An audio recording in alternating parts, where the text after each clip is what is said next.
We are going to talk to you about the Sophie Lionnet case, a story that took place in London, in England, but that horrifies the French press and the French people because Sophie, the victim, was from France.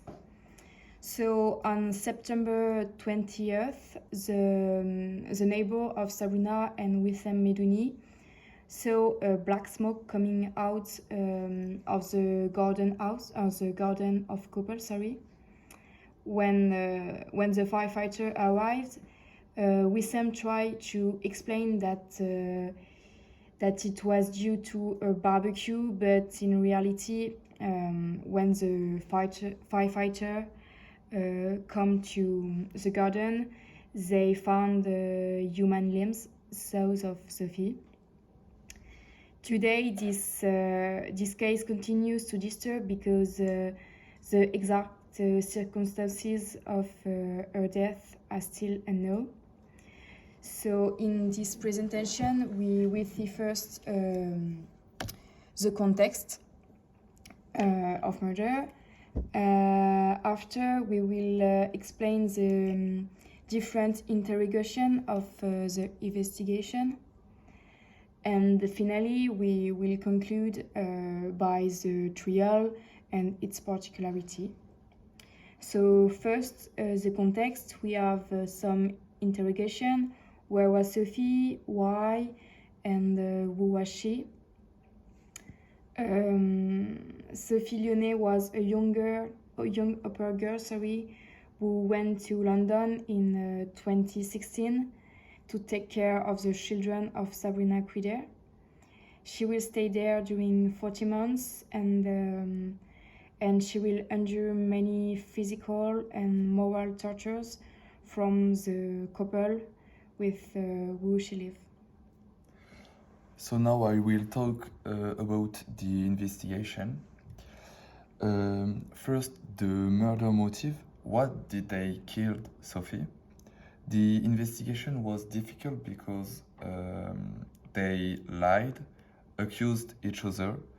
The Scotland Yard police understood the motive of the murder. Sabrina and Wissem imagined a scenario to extort money to Sabrina's ex-husband, Mark Walton. In this story, Sophie had to confess to bringing Sabrina's sons to her father for sexual gratification in exchange for payment. They wanted to use this false testimony to threaten Mark. After the letter was written, Sophie became an embarrassment, so they decided to kill her. Now I will talk about the ordeal before death. Sophie was tortured physically and mentally before she died. They didn't feed her, they beat her. Some videos show Sophie as a corpse, exhausted and scared. But these videos made it possible to understand Sophie's death. That was not obviously an accident, but the result of several months of torture. The autopsy revealed a fracture of the fibula and the tibia, a sternum depression, and a significant amount of water in the lungs. Sophie was beaten, then drowned in a bath and burned. So in this case, mystery stay, why Sophie didn't try to leave London.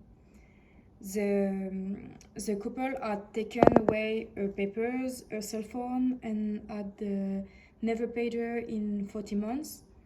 So she was being a prisoner by the couple.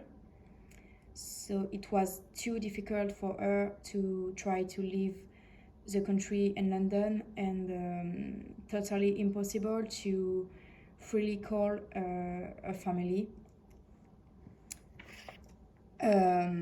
Finally, we have to talk about the trial and its decision. So on March 28, 2018, the trial opened at the High Criminal Court of London, and Sabrina Cride and Wissem Medouni are prosecuted for murder and obstruction of justice because they are trying to hide the body of Sophie by the fire. Each accused the other of acted alone, and during the questioning by the judge, Sabrina had some confused words. She said first, for example, about Sophie that she was working at her house and she was very, very happy. She didn't want to go to her family. She say after, I treated Sophie well, I respected her, and finally she say again, she was driving me crazy, she was acting like a devil. So it's difficult for the jury to qualify the murder because the couple wouldn't confess, and today we still don't know which exact act led to Sophie's death.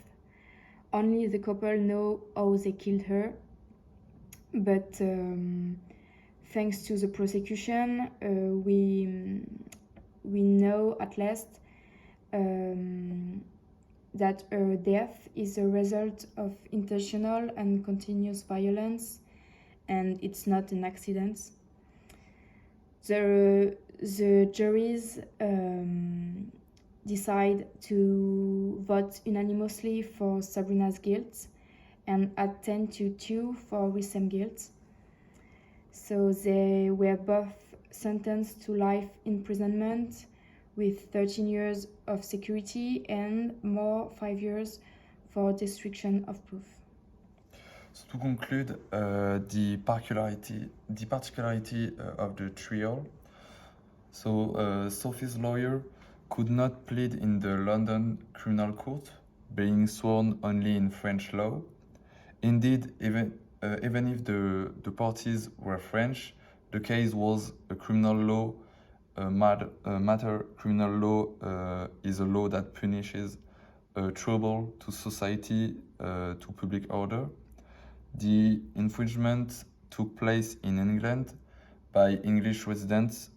The troubled society is English society, so it was the High Criminal Court of London to judge.